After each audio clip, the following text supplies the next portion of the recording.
Asalaamu calaykum walaalaheyga maanta waxaan rabaa inaan kariyo keegeena caadiga oo Soomaaliga ah. Waxaa ii yaala meeshaan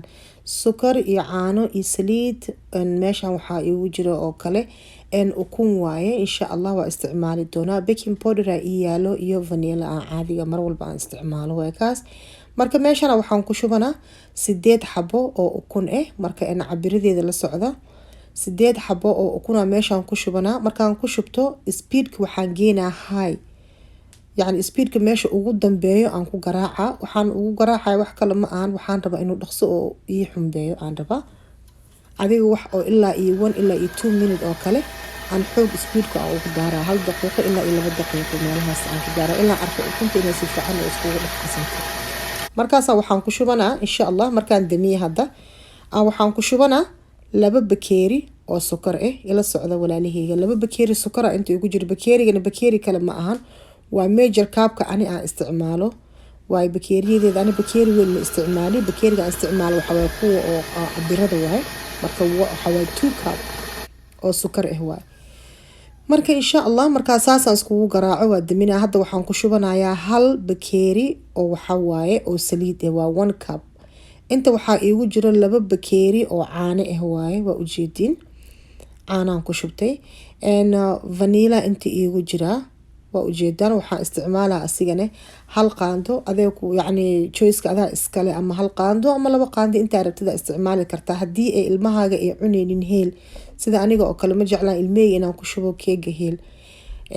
marka waxaan kale ku shubanayaa baking powder qaandada yar waaye mugeeda waxaana hadda isku wada dardaray yani waa una siisin kartaa marka garaacis marba kiskis waa ku shubi kartaa laakiin ani wixii dhan waa isku wada daray hal maraan rabaa inuu wixii si fiican u garaacmo si fiican inuu yani ku haysta loo baahan yahay meesha hadda waxaan ku shubtay 3 bakeeri oo bur ah waa 3 cup speedkana waxaan ka dhigay low waa number 1 level speedka marka waa aragteen inta waxaan isku qasqasay waxaana loo baahan yahay si fiican inaa isku qastid inta burka horta ku shubin ukuntii caanihi wixii si fiican loo baahan yahay inay isku qasmaan hadii kale ma ku fuuraayo keegaagi markaan waxaan isticmaalayaa baaquli dheer aan isticmaalayaa maxaa ilmeygu waxay jecel yihiin inaa keega oo aan saas dhirir aan ugu jarjaray jecel yihiin ma jeclaan baaquli markaan ku jarjaro ilmo leewaay marka maadaama ayagana aan sameynayo ayagaan ka farxinaya marka waxaan isticmaalayaa saxankan saan u fidsan 8 xabo ukun waaye saxanka maasha Allah size-kiisa waaye marka daadanaya yani 8 xabo ukun aan ku kariyaa markaas aan isku dardaro dabka geliyo waa keegeena caadi Soomaali la isticmaali jiray leewaay oo caanaha hadda aan ku dari waaye insha Allah marka keega waa arkeysiin markuu bislaado kor iyo hoos wuxuu ka noqonaa guduud markuu uu yani gold color uu ka noqdo markaasna waa laga soo bixiyaa marka it depends waxa uu kugu xiran yahay meeqa daqiiqo uu ku qaadanaa foornadaadii marka haduu dhaqso ku karo iyo hadii uu kisto uu ka daahabo yani waxa loo baahan yahay color kale inuu fiicnaado waa kana waa soo bixiyay aniga wuxuu igu qaatay 23 daqiiqo gudihiisna waa kana waa u jeedaan very soft way sponge way masha Allah caanaha marka ku cabaysidaan ku dhahay maba ka dhargeysidbo waana u jeedin sida wuxuu noqday isbuunyaha oo kale ma isku dhagdhagaayo masha Allah ilmeyga aad ay u jecel yihiin hoos colorkiisa fiir wuxuu noqday light brown waaye keegan saan idin sheegay keeg fudud waaye oo ilmihiina u sameysan kartaan xitaa casriya hadii dadku ay ku soo socdaan xataa waa ku tuuran kartaa dhaqso uu ku sameysmaa yani waqti ma qaadanayo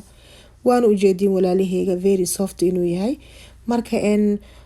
waan idin la share gareeyay waa keeg Soomaali hadaan nahay keegan favorite keena waa jecelnahay aad aan u jecelnahay marka saan idin sheegay ilmahaaga haday jecleen waxa ugu dari kartaa vanilla ugu dari kartaa